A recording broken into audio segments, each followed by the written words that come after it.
Nas sombras da noite e no silêncio das florestas, onde os segredos mais sombrios da natureza se escondem, relatos de lobisomens e criaturas misteriosas aguardam para serem contados.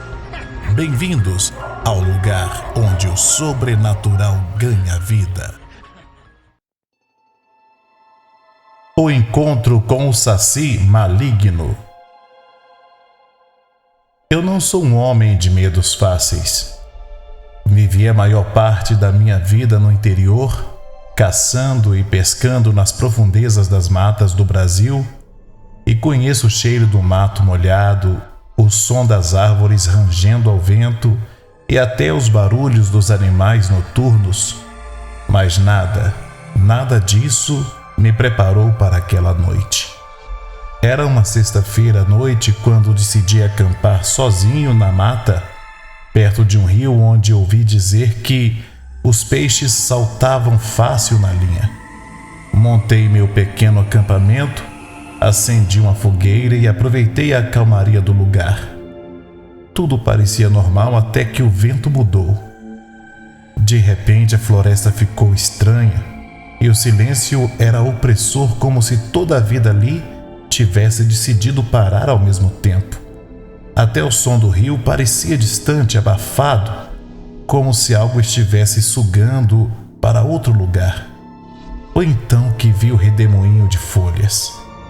Ele apareceu a poucos metros de mim, um pequeno tornado que se formava sem explicação. O fogo da minha fogueira tremulou, quase apagando. Senti um calafrio. Meu avô sempre dizia que quando um redemoinho desse surgia, era melhor sair correndo e não olhar para trás. Mas eu fiquei, e foi o meu maior erro. Do meio do redemoinho surgiu uma figura pequena, mas assustadora. Um ser de uma perna só, com olhos vermelhos como brasas, um sorriso torto e dentes afiados que brilhavam à luz da lua. Ele usava um gorro vermelho e um cheiro de enxofre tomou conta do ar. Então você não tem medo, hein? A voz dele era fina, mas carregada de malícia, ecoando na minha cabeça como um sussurro que não podia ser ignorado. Eu tentei falar, mas a minha garganta estava seca, minhas pernas pesadas. O Saci começou a gargalhar.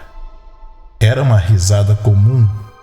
Era um som que fazia a pele arrepiar e o coração acelerar, como se cada risada arrancasse um pedaço da minha coragem.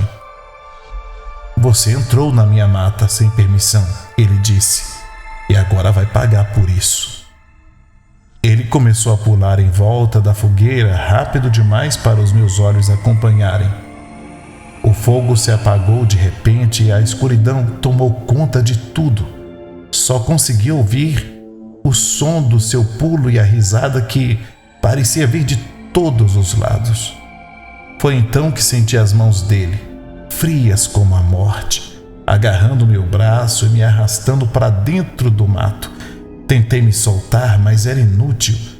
Não importava o tamanho dele, a força do Saci era sobre-humana.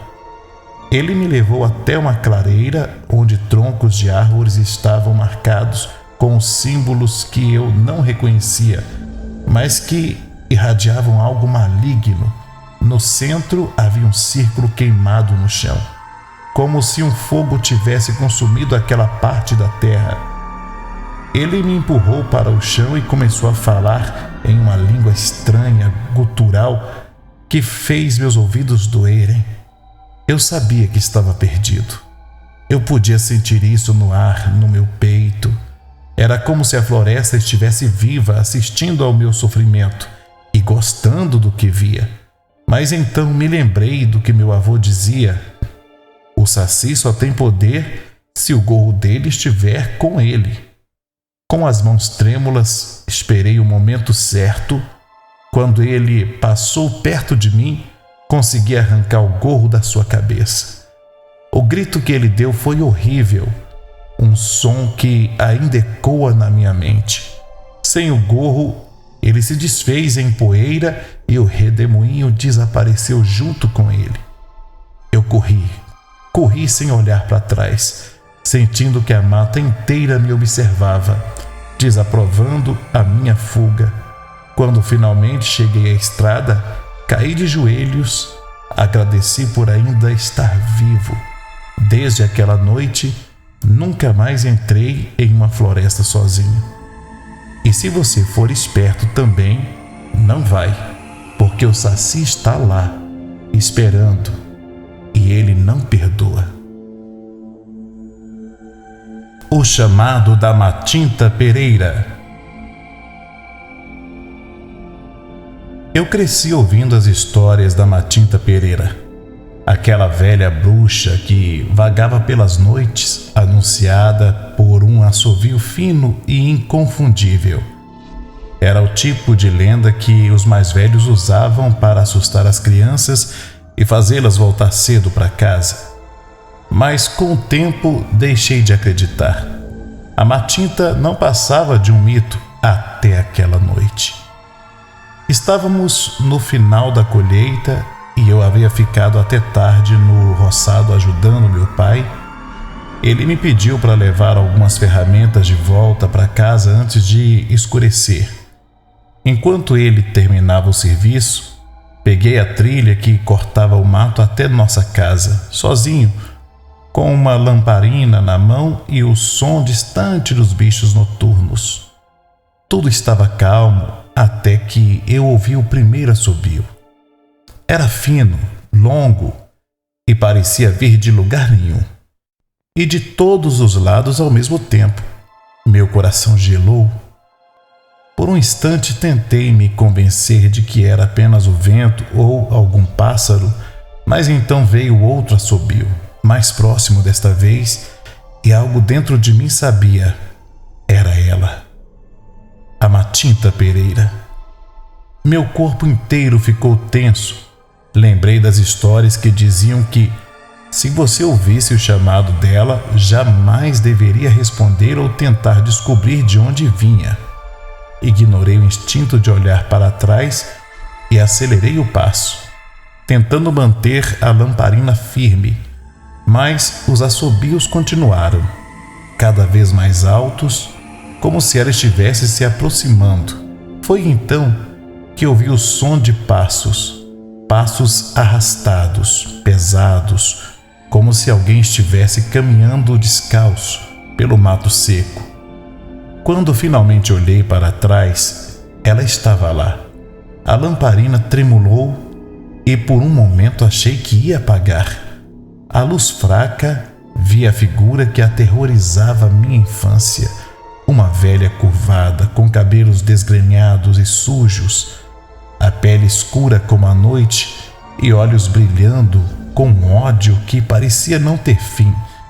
Ela usava uma capa de tecido roto e seus pés descalços mal tocavam o chão. Ela abriu a boca, mas não falou. O som que saiu era um misto de grito e assobio, como se ela estivesse chamando alguma coisa. Foi nesse momento que senti o cheiro de enxofre, um odor forte que me deixou nauseado. Tentei correr, mas minhas pernas pareciam presas, como se algo invisível as segurasse. A Matinta deu um passo à frente, então outro e outro. Cada movimento dela parecia sugado do próprio ar, como se a noite a estivesse carregando. Foi então que ela falou. Sua voz era rouca, quase um sussurro, mas suas palavras me atingiram como uma faca. Quem respondeu ao meu chamado agora me pertence. Minhas mãos tremiam, tanto que a lamparina caiu no chão e se apagou. Fiquei na escuridão total e só o que podia ouvir era a respiração dela, pesada, sibilante. Senti suas mãos ossudas tocarem meu rosto, frias como gelo. Rezei muito. Não sou um homem religioso, mas rezei com tudo o que tinha. Sussurrei o Pai Nosso, o Credo, qualquer coisa que me viesse à cabeça. e por um milagre ela parou. A matinta se afastou e seu assobio ecoou pela noite uma última vez antes de desaparecer na escuridão. Quando acordei, estava deitado na trilha, com o céu já clareando. Voltei para casa cambaleando, sem conseguir explicar o que havia acontecido. Nunca contei a ninguém o que vi naquela noite, mas ainda ouço os assobios de vez em quando, principalmente quando estou sozinho no meio do mato. Dizem que se você encontrar a matinta e sobreviver, ela sempre volta para buscar o que é dela. E eu sei que um dia ela virá novamente. Obrigado por assistir até o final. Sua presença aqui é muito importante para nós. Se gostou do nosso vídeo, não se esqueça de curtir, compartilhar e enviar para outras pessoas que também adoram histórias misteriosas. E claro, inscreva-se no canal para não perder nenhuma novidade. Até o próximo relato.